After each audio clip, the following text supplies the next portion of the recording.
अब हमारे साथ कार्यक्रम में शामिल हो रहे हैं अंतर्राष्ट्रीय बाजारों के जाने माने विशेषज्ञ अजय बग्गा साहब, एलिमेंट्स प्लेटफॉर्म्स के चेयरमैन। बग्गा साहब, स्वागत है आपका। सर, सबसे पहले तो ये बताएं कि ये अभी अभी जो सुबह खबरें आ रही थी, अभी हम देख भी रहे थे कि रशिया की न्यूज एजेंसी से भी आ रही है कि भाई वो यूक्रेन ने बमबारी कर दी है, कि वो कौन सा क्रीमिया का जो विवादास्पद इलाका था, तो डाउ फ्यूचर्स भी जोर से गिर गए। तो क्या इसमें कितनी सच्चाई, क्या समझा जाए, क्या है, भरोसे करने लायक है या छोटी मोटी झड़प, ये डराना धमकाना ये चलता रहेगा? हाँ जी, बिल्कुल है। आई मीन यूक्रेन का बमबारी करना तो आउट ऑफ क्वेश्चन है। उनके पास तो हैसियत ही नहीं है रशिया को टेक ऑन करने की। तो ये बिल्कुल अब यही है रशिया का। अगर आप स्टडी करें अनिल जी, लीबिया में जो इन्होंने इंटरवेंशन किया, सीरिया में जैसे इंटरवेंशन किया, और जॉर्जिया में जब ये गए थे, जॉर्जिया 2008 में अगर आप देखें तो ये अहम शहरों को इन्होंने ऑक्यूपाई कर लिया था और फिर मूव बैक कर गए। एक बारी जब वहां के गवर्नमेंट चेंज हो गई और उनके हित की गवर्नमेंट आ गई, क्योंकि टर्की के लिए ट्रेड रूट्स रुक रहे थे और यूरोप कुछ एक्शन ले सकता था।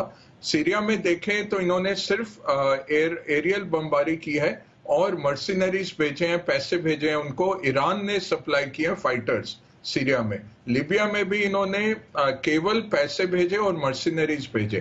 तो यूक्रेन में जो लग रहा है अनिल जी, जो कल से आ रही है बातचीत, वो आप कह रहे हैं जेनोसाइड कर रहे हो आप रशियंस का ईस्टर्न यूक्रेन में, जहां रशियन बोलने वाले ज्यादा हैं। अगर आप देखें, ये यूक्रेन और रशिया वैसे तो भाई भाई हैं, जैसे कई डायलेक्ट्स हो सकते हैं किसी कंट्री के अंदर, बट मूलतः रेस एक ही है। गॉर्बेचोव जो इनके प्रेसिडेंट थे रशिया के, उनके मदर यूक्रेन से थे।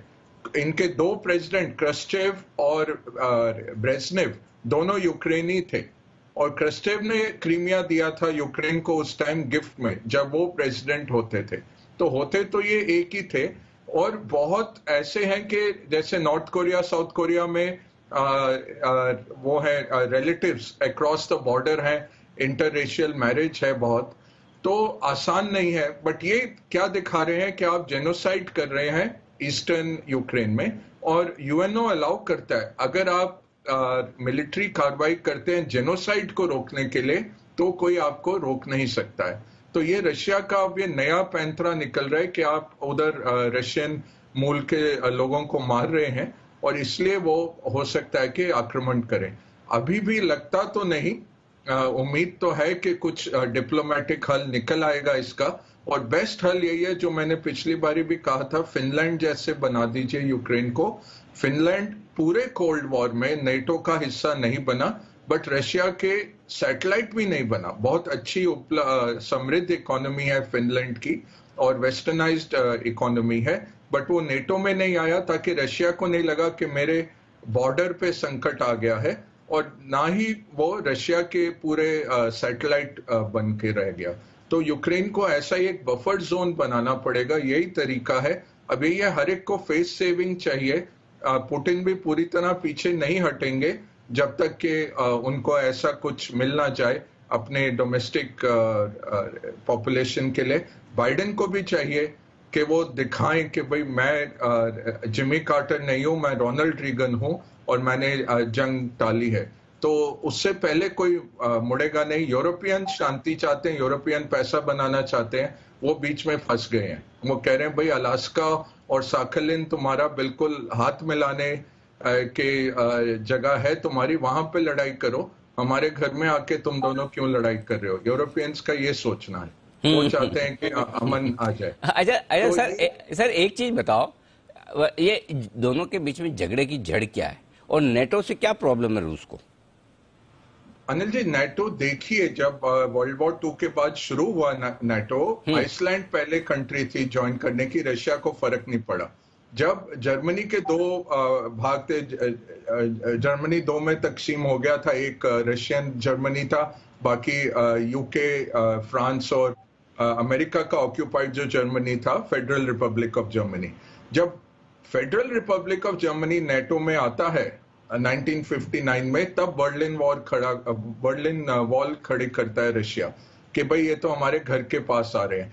तो ऐसे ऐसे ये क्रीपिंग रहा है नेटो, और जब 1991 में गॉर्बेचॉव ने कहा था हम यूएसएसआर को डिसॉल्व कर रहे हैं, तब बातचीत हुई थी। जॉर्ज बुश सीनियर सब कुछ संभाल रहे थे। यूक्रेन के पास तीसरे बड़े अस्त्र थे न्यूक्लियर उस टाइम पे, क्योंकि रशिया का ही हिस्सा था यूक्रेन। तो 1994 में इन्होंने यूक्रेन से करार किया है कि आप अपने न्यूक्लियर वेपन्स छोड़ दीजिए, क्योंकि डर था कि कोई टेररिस्ट ना उसको ऑक्यूपाई कर ले और छोड़ दे यूरोप पे या अमेरिका पे। तो वो सारे अस्त्र रशिया ले गया था उनसे, और उनको सिक्योरिटी गारंटी दी थी रशिया ने और यूएसए ने।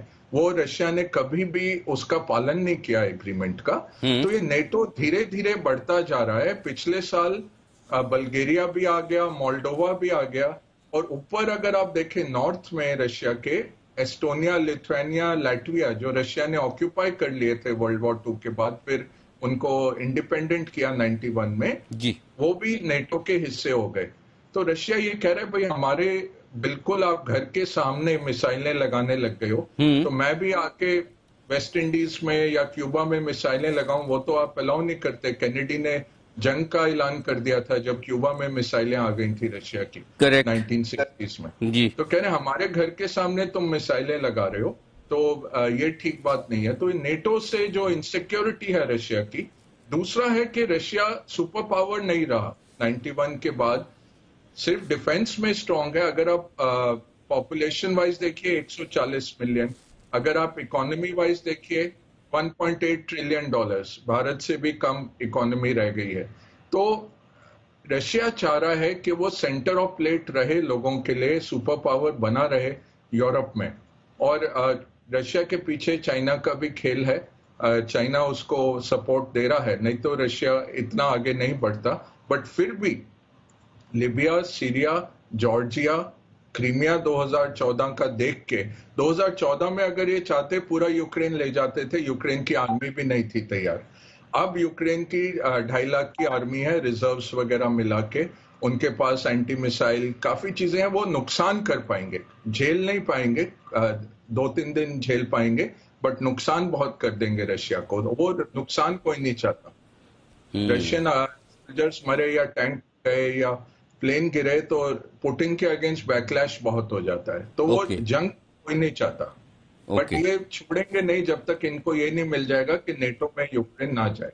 ठीक बात है।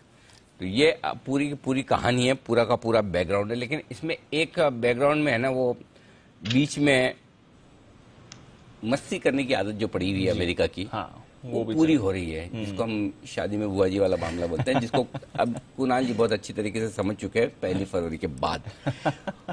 उस पर भी राय ली जाएगी बग्गा साहब की। लेकिन उससे कुणाल जी समझ तो गए होंगे आप?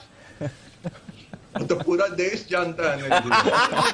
बहुत बढ़िया ढंग से समझ गया बोले जी। बग्गा साहब ने बोल दिया, इसका मतलब क्लियर है, पूरा देश जानता है, मतलब पूरा देश जानता है।